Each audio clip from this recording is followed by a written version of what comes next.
네, 출발 증시 2025년 업종 대전망 애널리스트와 함께하고 있습니다. 네, 오늘은 이현지 유진투자증권위원 모시고 저희가 엔터주 전망을 좀 들어보겠습니다. 어서 오십시오. 어서 네, 오세요. 안녕하세요. 네, 엔터주가 정말 고뇌의 시간을 보냈습니다. 그러다가 네. 9월에 일제히 저점을 찍고 지금 꽤나 큰 폭으로 반등을 하고 있는 상황인데 내년 같은 경우에는 뭐 BTS, 블랙핑크 등 주요 IP들의 컴백이라든지 그리고 트럼프 행정부가 출범을 하는데 여기에 또 영향을 받지 않는다라는 점에서 엔터주가 또 관심이잖아요. 어떻습니까? 맞습니다. 사실 이제 올해 실적이 너무 안 좋았기 때문에 사실상 올해 대비 내년에 이제 앨범이나 공연 부분에서 성장이 나오는 건 당연한 얘기이고요. 근데 이제 최근에는 엔터의 모멘텀으로 좀 작용했었던 게 아무래도 말씀하신 대로 미국과 이제 중국이라는 시장에 대한 기대감이 엔터를 조금 더 단시간에 좀 급등하게 만든 요인이 아니었나 싶습니다. 근데 이제 내년을 봤을 때는 사실 올해 가장 위축되었었던 앨범에서의 성장이 이제 다시 회복세를 띠면서 외형을 견인할 걸로 보고 있고 사실 내년에 이제 가장 집중적으로 성장을 조명하는 부분은 공연이겠죠. 네. 공연이랑 MD에서의 성장이 내년에서 좀 크게 나오지 않을까 그렇게 보고 있습니다. 이제 전망보다 과거의 수치, 실제로 나온 실적들을 볼 필요도 있다고 생각되는데 우리가 3분기까지만 보면 사실 4대 기획사 중에 JYP 한 곳만 실적이 좋았고 나머지는 부진했지 않습니까? 맞습니다. 4분기는 좀 회복되는 게 보입니까? 어떠세요?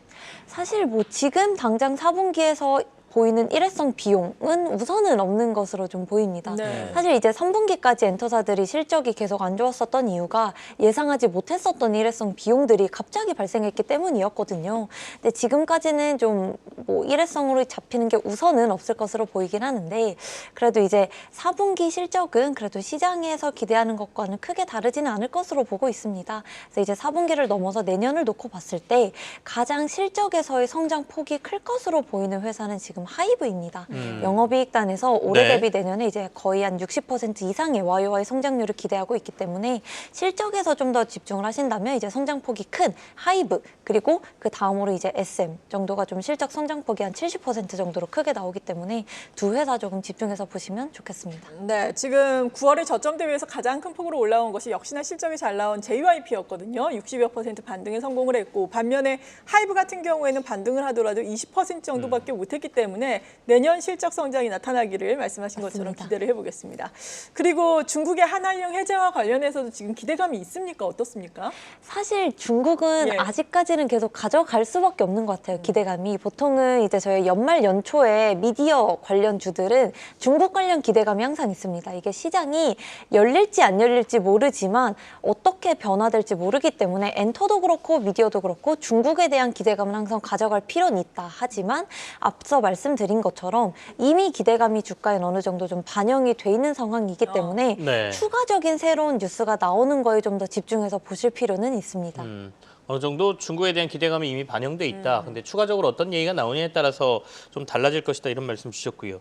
그러면 이제 내년에 엔터 4사별로 조금 어떤 이벤트들이 있고 우리가 주목해야 될 것들은 뭐가 있는지 구별해서 좀 얘기를 해보고 싶은데요. 앞서 이제 실적은 하이브하고 SM이 좀 괜찮아질 거다 말씀을 해주셨고요. 어떤 이벤트들을 저희가 주목해야 되나요? 이제 내년을 봤을 때는 네. 사실 아티스트의 컴백 활동 네. 이게 결국은 중요할 텐데요. 당장 1월, 2월 이제 몇 달 안 남았습니다만 한두 달 뒤만 놓고 보더라도 SM에서는 신인 걸그룹이 데뷔를 합니다.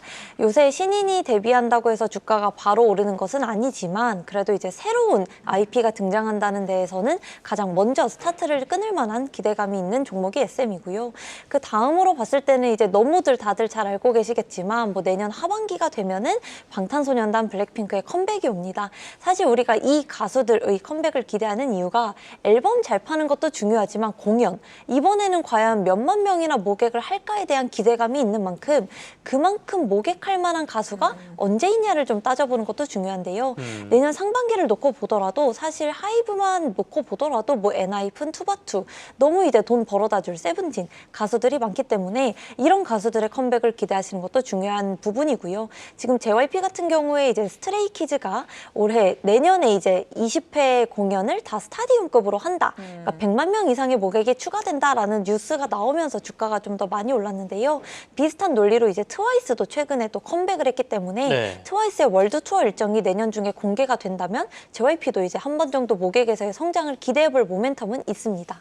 그리고 YG도 이제 베이비몬스터라고 하는 네. 신인 걸그룹이 데뷔한 지 이제 갓 7개월 정도 됐는데요. 벌써 월드 투어를 돕니다. 그래서 이 그룹의 월드 투어 일정이 계속 추가가 되고 있는데 해당 베뉴, 모객이 얼마나 커지는가도 내년 상반기를 좀 지켜볼 만한 중요한 이벤트가 될 수 있고요. 그리고 이제 살짝 언급을 하고 네. 넘어갔는데 이제 SM 같은 경우도 아직 컴백을 하지 않았던 뭐 라이즈라든지 에스파의 또 추가 컴백이 내년에 또 나오게 되면은 거기서도 기대할 게 있기 때문에 업황상 달라진 점은 없습니다만 계속 뻔한 얘기를 말씀드리는 이유는 이 가수들의 회당 모객력이 높아졌습니다. 여기에서의 이제 성장을 좀 내년에 집중해서 보시는 게 엔터의 투자 포인트가 되지 않을까 이렇게 전망합니다. 네, 사실 올해 상반기에 엔터주가 좀 꺾이게 된 주요 원인 가운데 하나가 음반 판매량이 특히나 중국에서 많이 꺾였다 이 부분의 맞습니다. 뉴스였잖아요. 그러니까 음반 판매량도 좋아질 것으로 보이고 공연도 좋아질 것으로 보인다라는 부분인데 어느 쪽의 수익 비중이 지금은 높습니까? 사실 수익 비중은 여전히 앨범이 높긴 합니다. 네. 그런데 앨범이 이제 예. 우리가 음반이라고 하는 이 앨범이 사실 많이 회복을 했습니다. 지금 올해 11월까지 누적으로 앨범 판매량을 봤을 때 연간 9천만 장을 조금 상회하고 있거든요. 2023년, 즉 작년이 앨범의 거의 이제 역대 최전성기를 찍었던 수준인데 그때가 1억 1천만 장 정도를 좀 넘었습니다. 아직 12월 숫자가 나오지 않았음에도 9천만 장까지 올라왔다는 거는 생각보다 앨범에서의 회복이 좀 빠르게 올라오고 있다는 거거든요. 그래서 이 기여도로 따지면 앨범이 높긴 네. 합니다만 공연을 했을 때 우리가 MD가 같이 팔리지 않습니까? 네. 응원봉이 매년 높아지고 이제 가격이 10%씩 인상을 하고 있기 때문에 예, 이제 공연과 MD가 같이 붙었을 때 이 기여도는 앨범과 유사한 수준까지 올라오고 있습니다. 그래서 제가 앨범 말씀드리면서 계속 공연 말씀드린 이유가 이 기여도가 공연이 많이 올라온 상황에서 내년 성장이 커질 부분은 공연이기 때문에 이 부분을 좀 이렇게 중점적으로 말씀을 드렸습니다. 수익이 상당히 다각화가 되고 있네요. 공연과 함께 굿즈 판매가 같이 늘어난다. 네. 공연이 잘 되면 이런 말씀이시네요. 맞습니다. 그러면 엔터주 중에서 최선호주는 지금 뭘로 뽑고 계세요? 그래서 앞에서 뭐 느끼셨을 수 있는데요. 이제 하이브가 그래도 가장 좀 편안하다고 말씀드리긴 여전히 비쌉니다만 그래도 엔터 중에서는 좀 편안하게 접근할 수 있지 않나 생각을 합니다. 왜냐하면 지금 엔터사들이 다 좋습니다. 좋은데 사실 고민들이 좀 많으실 거예요. 좋은 건 알겠는데 뭔가 지금 투자하기에는 좀 오른 것 같기도 하고 이제 당장 눈에 띄는 단기적 그렇죠. 모멘텀이 없다 보니 근데 이제 하이브 같은 경우는 사실 방탄소년단 외에도 내년 상반기에 좀 이런저런 앞에서 말씀드렸다시피 소속 아티스트들이 생각보다 굉장히 잘하고 있습니다. 잘하고 있다는 거는 미국에서 잘하고 있습니다. 미국이라는 시장은 여전히 이제 K-팝이 침투율이 4% 정도밖에 되지 않기 때문에 미국에서 얼마나 잘하냐가 내년에 모멘텀과 실적을 좀 견인하는 요인이 되는데 지금 엔하이픈이랑 투바투만 놓고 보더라도 미국에서의 활동이 굉장히 활발합니다. 내년 4월에는 이제 우리가 걸그룹은 들어갔지만 아직 보이그룹은 들어가지 못했던 코첼라에 이제 내년에는 한국 보이그룹 최초로 엔하이픈이 입성을 합니다. 그래서 이런 것들을 보셨을 때 꼭 방탄소년단이 아니더라도 내년에 실적을 끌고 갈 만한 아티스트가 많고요. 하이브 같은 경우는 사실 지금 당장은 크게 오를 만한 뉴스는 없습니다. 단기적으로 봤을 때는 좀 부담스러울 수 있는데 장기적으로 봤을 때는 이제 미버스의 멤버십 플러스라고 하는 새로운 구독 모델도 도입이 됐기 때문에 여기에서 이제 내년 하반기에 좀 폭발적인 성장이 올 거라고 봤을 때 하이브 최선호주로 좀 추천드립니다. 연구 위원님 죄송한데 코첼라가 뭔가요? 제가 그걸 잘 몰라서. 코첼라를 모르세요? 쉽게 말씀드리면 네네. 이제 미국에서 굉장히 큰 공연, 미국에서 열리는 굉장히 큰 음악 행사라고 보시면 됩니다. 많은 분들이 모르실 네. 걸로 저는 믿고 있습니다. 네. 그러실 수 있습니다. 네. 예. 블랙핑크가 코첼라에서 핫하게 공연을 해서 엄청 떴잖아요. 얼굴이 빨개지고 있습니다. 다른 거 아시죠? 네. 많은 분들이 궁금해하셨을 것 네. 같아요. 네. 그렇다면 엔터주에 대해서 투자 전략 측면을 좀 정리를 해주신다면 어떻습니까? 지금 당장 엔터를 비중 확대를 추천드리긴 합니다만 말씀드린 것처럼 사실 미국도 중국도 뭔가 모멘텀으로 반영이 된 것 같기도 하고 지금은 뭔가 조금 애매한 구간이라 느끼실 수 있는데요.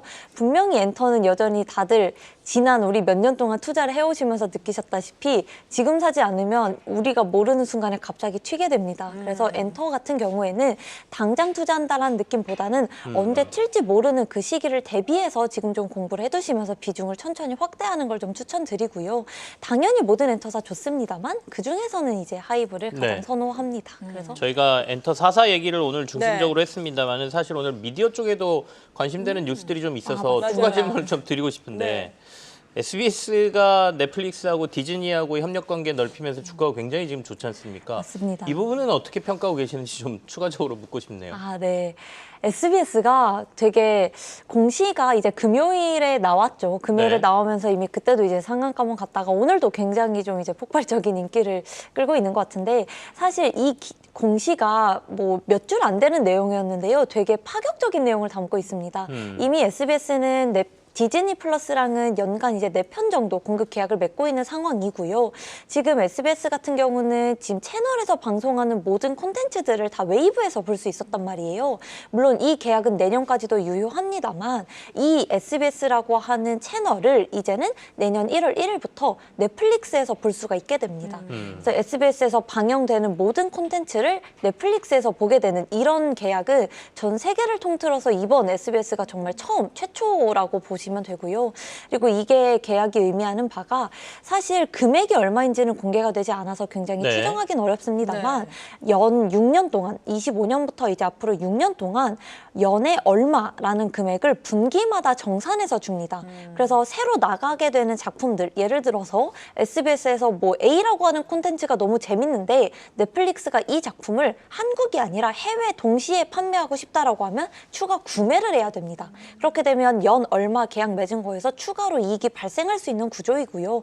지금 상황에서는 25년 1월 1일부터 모든 SBS에서 방영되는 예능, 드라마 상관없이 신작, 구작 모두 다 넷플릭스에서 볼 수 있기 때문에 이 부분에 대해서는 바로 실적에 기여할 수 있다. 그리고 추가 판매가 가능하다라는 부분에서 이제 조금 더 시장에 관심을 많이 받고 있는 것 같고 이 정도면은 그래도 앞으로 6년 동안 연간 아무리 보수적으로 보더라도 정말 보수적입니다. 네. 최소 100억 이상의 이익은 증익하는 효과가 앞으로 쭉 나올 수 있기 때문에 이런 부분에서 보셨을 때 SBS는 좀 꾸준히 관심을 가질 만하다. 이렇게 말씀드릴 수 있겠습니다. 네, 오늘 이렇게 컨텐츠까지 엔터주를 중심으로 도움 말씀을 들어봤습니다. 유진투자증권의 이현지 연구위원이었습니다. 감사합니다.